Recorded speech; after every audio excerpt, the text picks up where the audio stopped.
Hi guys, and thank you for listening in this week. I don't know if you can tell, I'm still a bit sick. I think I'm a bit nasally. I might keep this episode short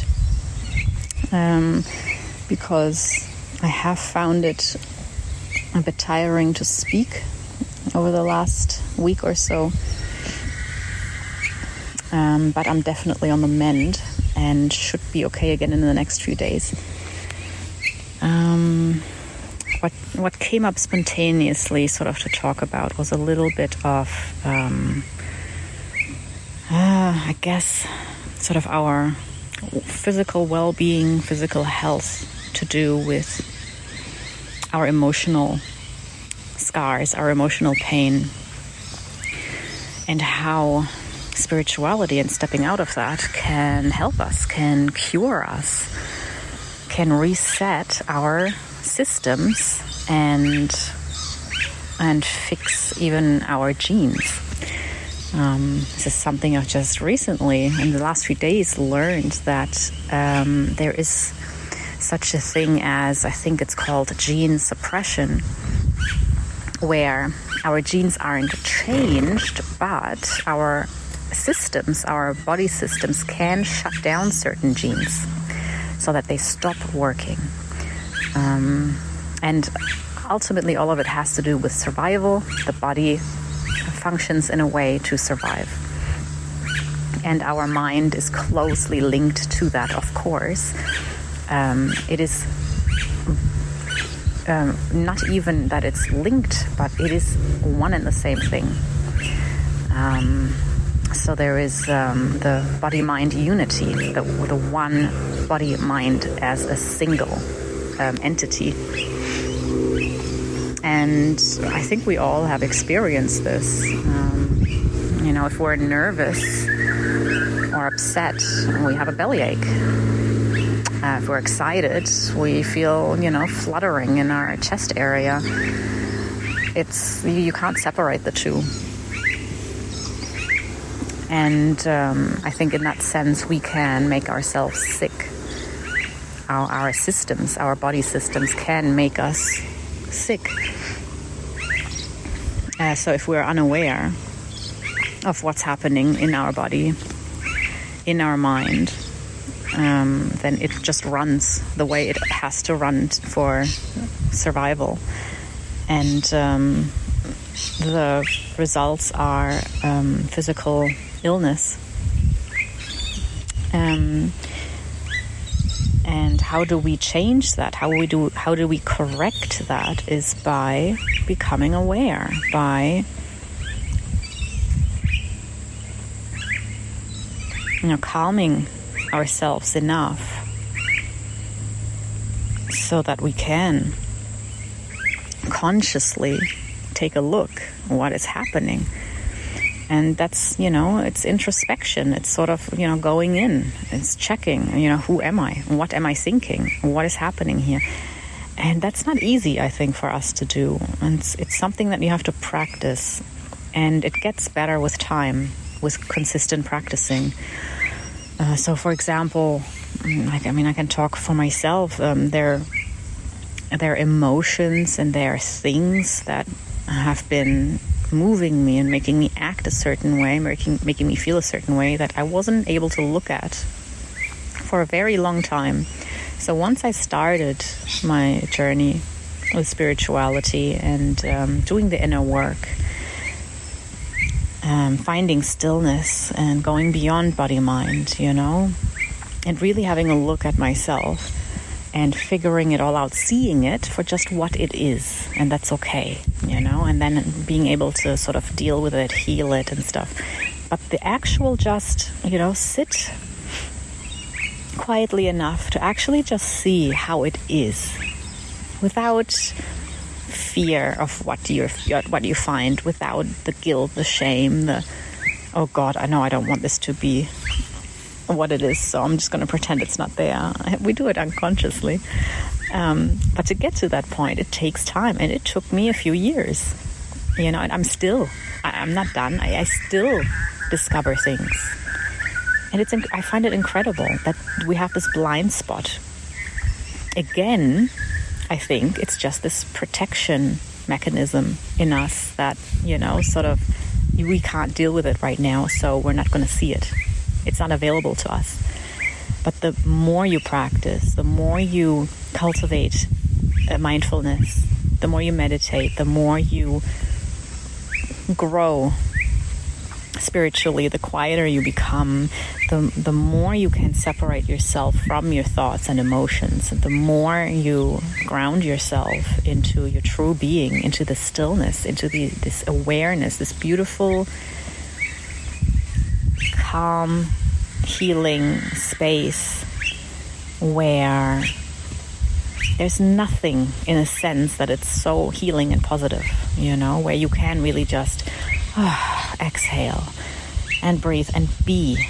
The most important thing, I think, for us humans, to just be in a stillness, and from there then look, okay, well, let's have a look. Let's just see what comes up. Let's see what there is.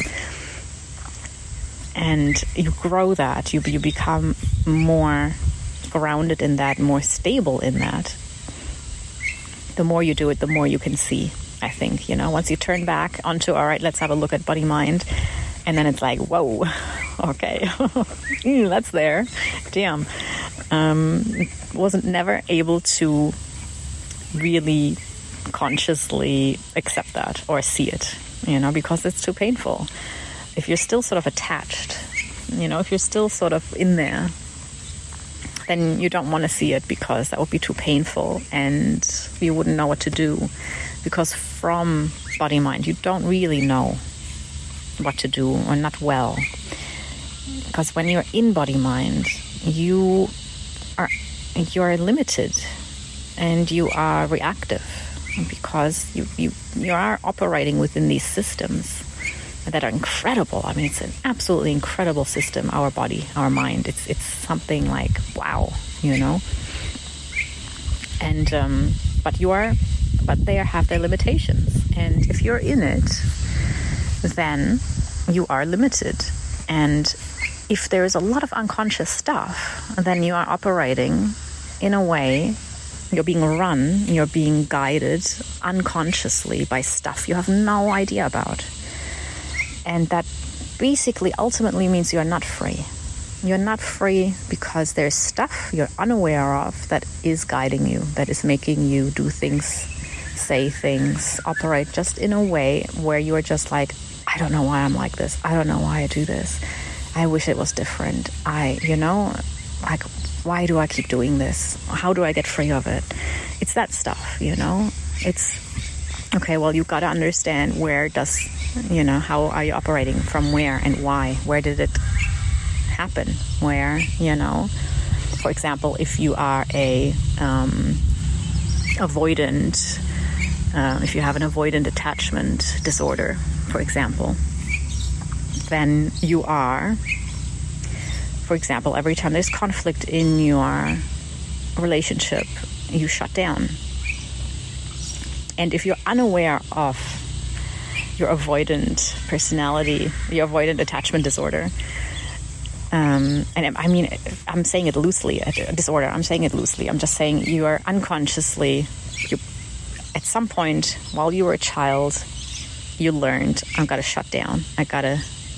Shut down to protect myself.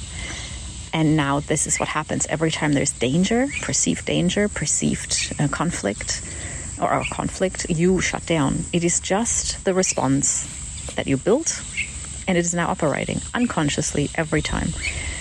And you don't know why. You're unaware why it's happening or what it is.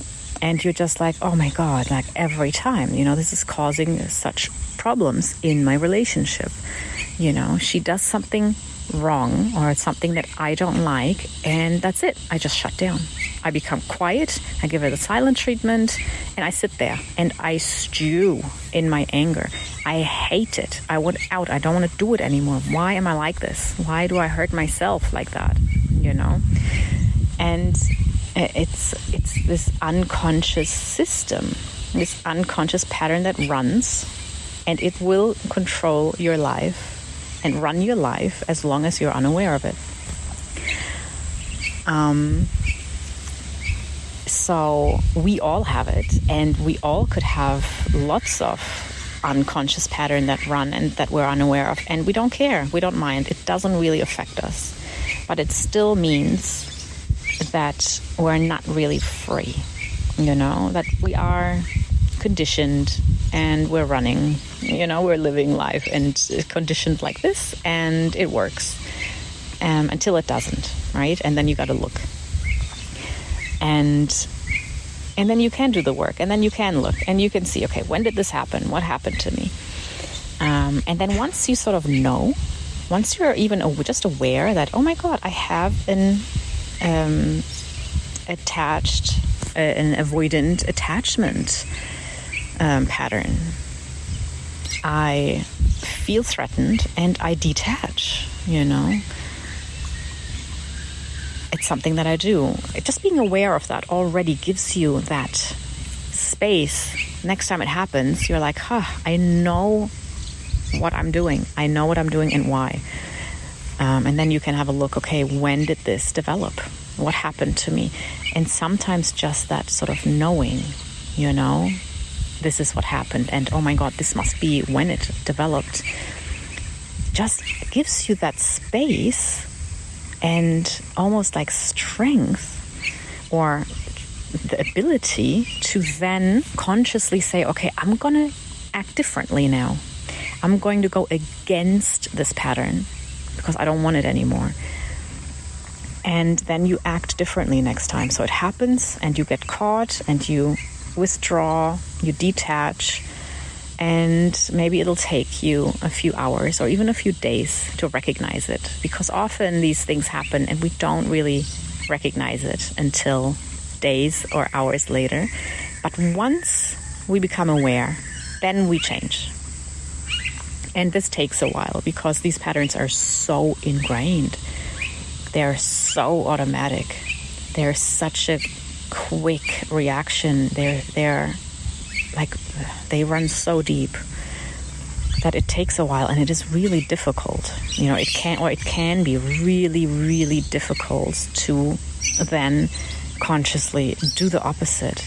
And sometimes you can't just say, all right, I'm going to snap out of it and, I'm going to go back to my partner and say, okay, here I am, just trying to not detach. I'll find this connection again. But no, sometimes it is as simple as I notice I shut down, I feel tight, I feel locked into myself, so now I'm going to go and do sports. I'm going to go run to loosen myself up. So that can be the first step. It doesn't have to be, okay, I'm going to build that connection again, I'm going to go straight to my partner. And this stuff can really take some time. But if every day or every time it happens, you're consciously aware, this is my pattern, this is what happens, this is why it is completely okay. I don't like it because it is, coming in between me living my life authentically, happily, being in a healthy, fulfilling relationship. So I want to work on it. I want to change it. You start changing it, and you start the way that you can, right? And you just do it and see what happens. And usually as soon as you start to make changes, while you're in it, you don't notice the difference, and it is extremely difficult. But then once you're out of it and it's settled and you reconnect with your partner, you start noticing, this felt slightly less damaging. This felt slightly less unhealthy for me. It's like this instant sort of change in you, and you notice it, and you keep doing it. It gets better and better and better. And then other things might surface, again, the more inner work you do, the more you see. And sometimes it can feel overwhelming and like, oh my God, it's never ending. When is this going to stop? Or even just the one thing, like the, avoidant attachment, for example. Oh my God, I've been working on this for a year and it's still happening. When is this going to stop? And sometimes it doesn't stop. Sometimes or very often, it just always will be that automatic reaction. But you will become better and better at catching it. And then one day you'll get triggered, and then 5 minutes later you catch yourself and you reset and you're done, you're good. And then it stops controlling you so much. And I think also this whole like communication and your partner understanding what you're going through helps a lot as well, because then they don't have to overreact. They sort of understand what is happening and what you're doing. And in that is also this beautiful chance of a deeper connection, you know, that there is space for you to come out with your stuff.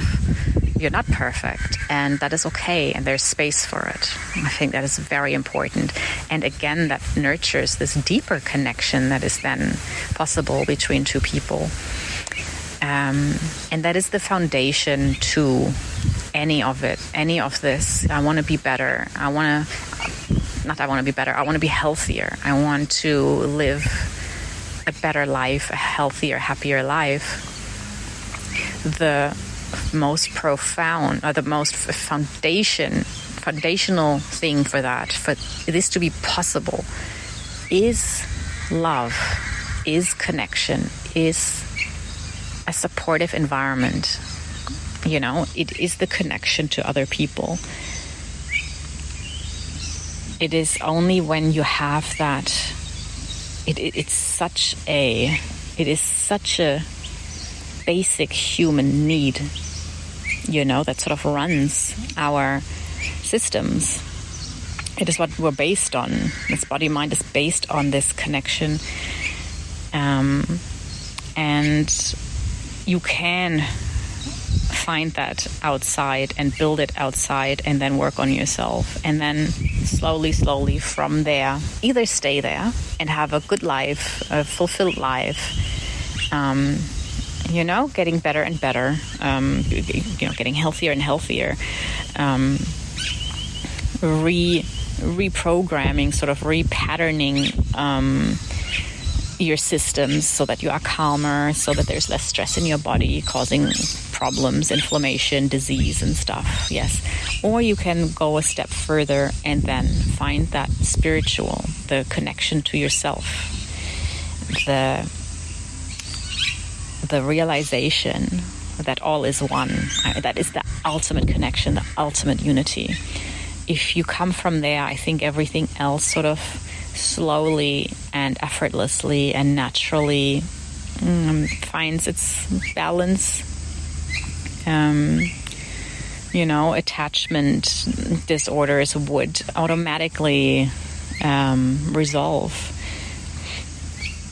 in the light of you know, this love, this universal, unconditional love that comes from just a different space, you know, that is not part of this manifestation, that is not part of body-mind, but that is what we're all in, what body-mind is appearing in, you know. See, now everyone cannot follow to that place. And that's a frustrating thing for me because I know that if you can center yourself and find your light, you know, meaning finding God, finding the source, you know, your inner, your true self, that inner light, that light love, this, it has this, it's different, you know, from love that we know as human beings. And if you can find that and cultivate that and root yourself in that, there's nothing else you have to do. Everything else happens, you know. And you can see it so much more clearly and let it unfold and balance out naturally. It wants to do it naturally. If you step out of the way, it naturally does it. And when you get involved and tight and you want it to be like this, that's your mind. And your mind, it doesn't know. Your mind is always just a program. It is never your authentic self. It always operates like risk management, you know? It always operates within a system of what's less risky. It comes from fear, right? Fear-based sort of what's going to keep me alive, what's going to help me survive here, you know, what do I choose? Whereas when you are centered in this knowing, in this inner, and I'm saying inner, but it is everything, right? It's like everywhere. But when you are in this field of existence, in this field of awareness, consciousness, you come from love. And it is a type of love that is free, that is free in a way that allows the mind to reset, the body to reset, because it is not coming from, I have to control this, I have to be careful here, I have to, it has to nothing. It just is, you know?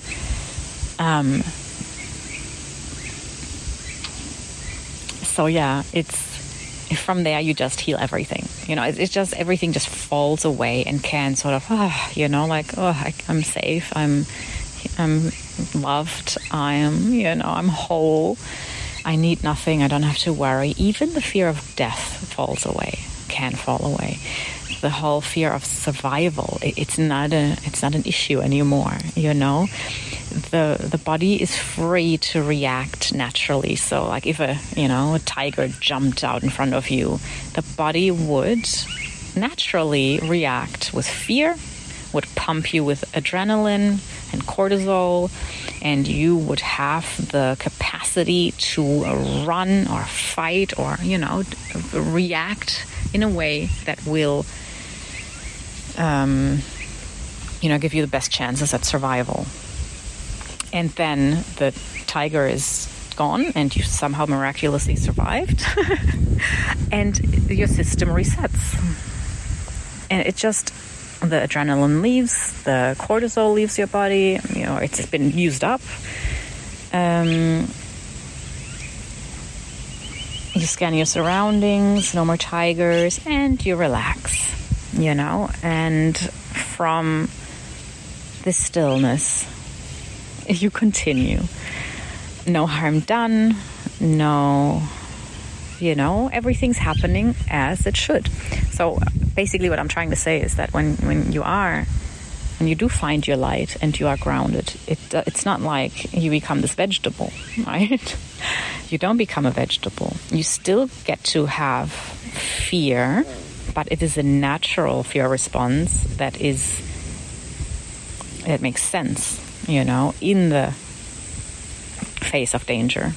Not that you are sitting and stressing about, oh God, tomorrow I have to do this and I'm terrified and I'm worried that if I mess up and blah, blah, that sort of stuff falls away. Then there is also joy, you know.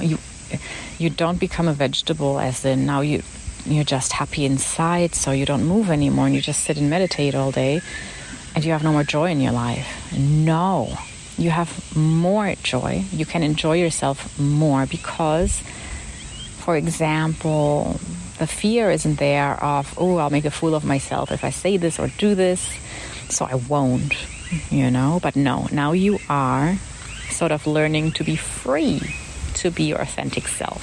So if you wanted to be silly and loud and bounce around and be silly and play with whatever, and, you know, you don't worry about, oh, people are going to think I'm weird because I'm a grown-up and grown-ups shouldn't act like this, so I'm just going to stay and sit and not have fun or not do what I would want to do. But you are freer to then just be you. And that is another freedom also for the body, because I think where we build disease in our body, in our physical body, is when we suppress who we authentically are. So there is even a healthy amount of anger, if something goes against your will, or if something, I don't know, if someone crosses a boundary that you have, a healthy boundary, you will get angry and you'll stand up and you will react accordingly. Not overly angry, you haven't been bottling it up, but it's just in this moment, this is needed because my boundary has been crossed and that is not okay for me. Easy, there's nothing to it. It's just a healthy response. When, however, we think in our heads, oh God, I can't say anything. If I cause a conflict now, I might not be loved anymore. People might think I'm unreasonable and not want to hang out with me anymore. But my partner might leave me. Whatever happens then, oh God, out of fear that you'll lose out, that you'll lose someone, that you'll not be safe, that you'll be abandoned. Out of that fear, you're quiet and bottle it up. So instead of having this very short bit of anger that comes out in that moment, you bottle it up. And you keep doing that throughout your life, every day, every week, every month, every year. After a while, that energy, that stuff, it goes somewhere. You are not being free. You're not being yourself. You are sort of abandoning yourself by not being you, by bottling stuff up. And that stays in your body. That is a tightness, a tension, your system not operating naturally. It becomes overly sensitive. It becomes, reactional? No, reactive. Reactional, great. You become reactive, too sensitive, and you overreact. You become charged with that stuff. You charge yourself by keeping it, by bottling it up. And that is what ultimately they have found causes disease. And the one thing that's also missing in the medical profession, that people are not asked, hey, how's your life? What's going on there? When you're diagnosed with cancer, it's like, all right, what are we doing? Radiation, chemo, this, that. And it's all very medical. But no one sits down and says, hey, how are you? What's going on with your life? What happened to you? Because chances are, and there are numbers, they did research, I don't know the numbers now, but a lot, I think most of the cases are because of repressed emotions, because of not living an authentic life. It makes us sick, literally. It is the main cause of disease in our body.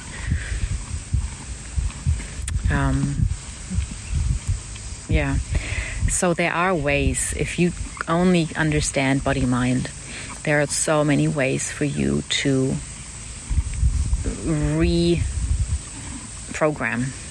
yourself. And it starts in the body. It starts with your physical body. You can't think yourself out of it or change anything mentally before you calm your body down, your system down.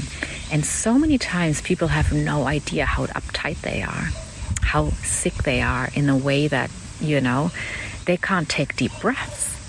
They go their whole life taking shallow little tiny breaths while their mind is just hammering away in the background, trying to think of, there's just no quietness, no stillness, physically or mentally. It's just a constant shit show, Your shoulders are tight, your arms are sit down. You could maybe do it now. Sit down. Or if you're lying down, stay lying down. Unless you're driving a car or something, of course. But if you're sitting somewhere right now, lying down somewhere, okay, just stop for a moment and feel into your body. Is there tension anywhere? Start with your head. Try and relax your forehead, your eyes, your mouth. Do you have to unclench your jaw? Gently rest your tongue at the roof of your mouth. Maybe take a deep breath and exhale completely. Relax your throat. Relax your shoulders, your arms, your hands. Relax your fingers. And take another deep breath and exhale completely and relax your chest. And relax your belly. Notice any tightness in your belly and relax it. And relax your bum and your thighs and your lower legs and your feet, your toes. And then take another really deep breath, long, deep, and slow breath. And let it all go. Okay. Now, did you notice that there was tension in your body? Where did you hold the tension? Where were you able to release a bit and relax a bit? Now imagine that is what you're carrying without being aware of it through your day, all day. And sometimes maybe a bit more, sometimes a bit less. I'm assuming because you're sitting or lying down listening to this, you are more relaxed than you would be in other, parts of your day. Imagine that tension that you're unaware of. That's where you start. You become aware of that tension and you start relaxing. And you do that with meditation, with yoga, with sports, with body awareness, with the, what we just did. You can do that. It will take you 2 minutes, or maybe not even. You just scan, just a quick scan. Make sure you're relaxed. Make sure you're taking deep breaths. It's so important to take deep, slow breaths. Your body needs that. And the depth of it and the slowness of it, it signals to your nervous system, we're calm, we're safe, we can relax. And the relaxation of the nervous system then means less adrenaline in your system, less cortisol in your system, and more of the happy hormones, more of the calming hormones, the hormones that make you feel happy. And that is simply happening, really. This happens by you simply breathing consciously, just taking deep, slow breaths and exhaling and making sure that your body is relaxed. I think that's amazing. That everyone can do this. No matter how conscious you are, no matter how much awareness you have and how mindful you are, everyone can do this. And you start resetting your system by simply doing that. Do that every day. Try and remind yourself whenever you can, whenever you remember, let me check my body. Let me check where I'm carrying tension. Let me become more aware of what relaxation feels like and do that. That's the start. Because you cannot go mentally into your mind and start saying, all right, what's happening here? While you are tense. So if your nervous system is pushing out adrenaline and cortisol and you are tense, your brain function is limited, literally. You biologically, physically cannot think rationally while your body is in a state of stress. Even if the stress isn't huge because there's a threat, but if it is a constant, steady state of alertness and stress because you have a high-functioning job, because you are carrying trauma, PTSD, because you are in an unhappy marriage, because you are in an environment that is not soothing for you, then you will most likely be in a constant state of stress that is going to make you sick. And if that is the case, then it is going to be almost impossible for you to change your thinking, to look at your patterns and mentally work on that. You will actually first have to reset your nervous system, reset your physical systems. so that you can enter a state of calmness where you are then able to use your brain at its maximum capacity to actually tackle this stuff. Because it's not easy, This is not easy. And yeah, that's why, if you're doing it alone, it's doable, because I've done it. So I can tell you it works, you can do it. But if you're not alone, if you can get support, then that is definitely the easier and better way to do it. Because again, it is that love. If you don't have that cultivated inner sense of being, of what we are beyond body mind, you are going to need a support network, a support system around you, because that's going to give you that safety net and wholeness that we all need, until you can find it in yourself and cultivate it, and embody it through you, through your own self. You will need the outside to fall into place. And even for me, having found my inner light and using it to heal, I still have found now that it is very important for me to have a network of people who are healthy for me, who help me regulate myself, simply by being calm, simply by being positive, simply by seeing the good in me. That then allows me to feel safe enough to continue healing myself. So it's not that I need outside, people outside, to do anything for me, like heal me, because they can't, It would be great if they could, for us all, sort of, to get that help. But no, it's support so that we feel calm and regulated enough that we can do the work ourselves, because that's where improvement lies, that's where healing lies, that's where health lies. It has to come from us. But yeah, your surroundings can definitely enhance that or hinder that. So figuring out, okay, this isn't healthy for me, I'm going to change it. And this is healthy for me, I will cultivate that. I will put my focus on that. I'll, make sure that I have more of these people and less of those people. I will spend more time in nature, less time, in the city or at the stores and doing whatever.